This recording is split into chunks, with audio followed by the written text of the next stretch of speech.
Welcome to Big Rock Organics, Week 3 CSA. We are introducing a couple new things this week. I do want to talk about this very odd little vegetable here, the kohlrabi.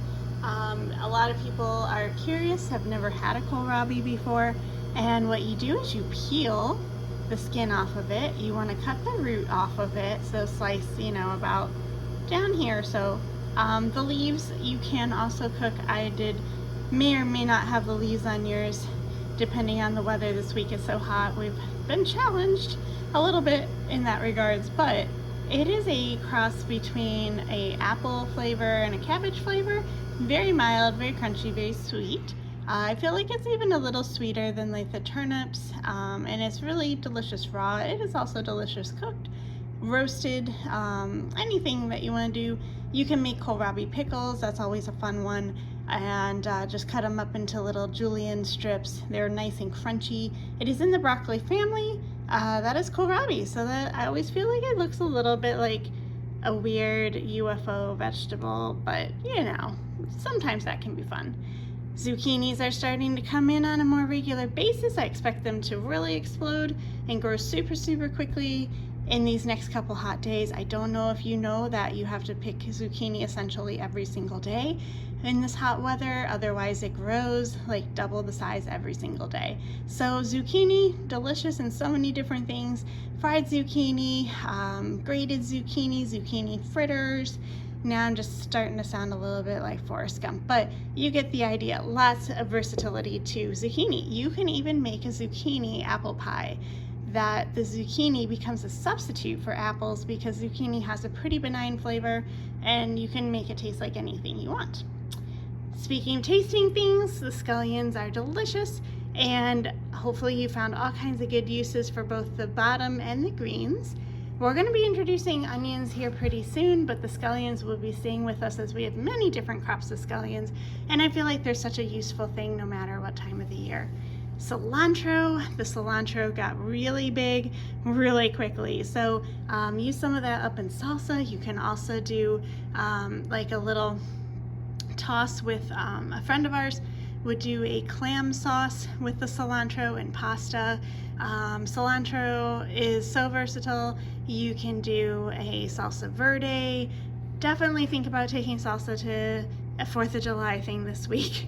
It is a great way to just add a little pep to store-bought salsa by chopping up the cilantro and a little bit of onion, add it to a jar of regular salsa, and people will be like, wow, that's so delicious, and did you make it?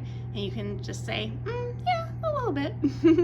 We have some radishes. We're going to be transitioning from these type into a different kind coming up here soon, so be looking for that. But radishes are probably the last crop here coming up in the next week or so as we start to get really hot. Lettuce mix, delicious and fresh, and we again are doing many different plantings, and so getting into some new lettuce here. It is so easy to care for. If you have a salad spinner, I suggest to salad spin and wash your lettuce upon getting it, and then keep it in the salad spinner if you can spare the room in your fridge. And I find that clean lettuce is so much more accessible in my busy schedule to eat and to enjoy. If it's clean, I will make a salad. If I have to get everything out multiple times, probably not going to happen. So definitely be enjoying that. We've got some baby bok choy. One of our volunteers, Leslie, she said that she made a delicious stir fry using a lot of the ingredients here, and it is just so easy with these bok choy being so cute. You can also grill your bok choy, which adds a little bit of a smoky flavor, and those are so cute and so adorable. So that is one fun thing you can do. And like any sort of like pasta or noodle dish, these guys can be tucked into as well. You can also chop them up and put them in a salad. These will be a little bit crunchy, and then the leaves will be nice and green, so you can eat it fresh as well as cooked. Speaking of cooked, Swiss chard. I love this bright light Swiss chard. It's so colorful, and the stems are edible as well as the leaves, and so Swiss chard is excellent sauteed. Any green can be delicious with just a little olive oil saute with a touch of garlic in there and hot pepper, and then a little Parmesan cheese at the end, a little lemon juice. and you have some delicious greens to serve on the side. I always put Swiss chard into like a pasta sausage dish. Zucchini would be great in that as well. But I also do like it in lieu of spinach if I'm making, you know, a quiche or something like that. Cook the stems a little bit first and then cook the leaves. And it is slightly reminiscent of like a beet green or something like that in flavor. All right, exciting. We did take and kind of push the carrots a little bit. I know they're not really big, but they're so cute and they're like perfect size for serving whole. So scrub these bad boys down. They really don't need much of like a peel at this age, but I thought they were so cute that you could maybe have a really special little baby carrot dish, serve them whole, enjoy them just like that. And then all these greens, oh my goodness, so many greens, right? So these make a delicious pesto. Carrot top pesto. So if you're feeling adventuresome and you want to get every use out of your box, you can also be using the greens. The actual leaves can be added, chopped to a salad for a little bit of a carroty herbaceous flavor. So just another thought, but you know, again, we give you the greens, but don't feel obligated to use them if you don't want to. We've got some dill in there, and that dill is so flavorful and fresh.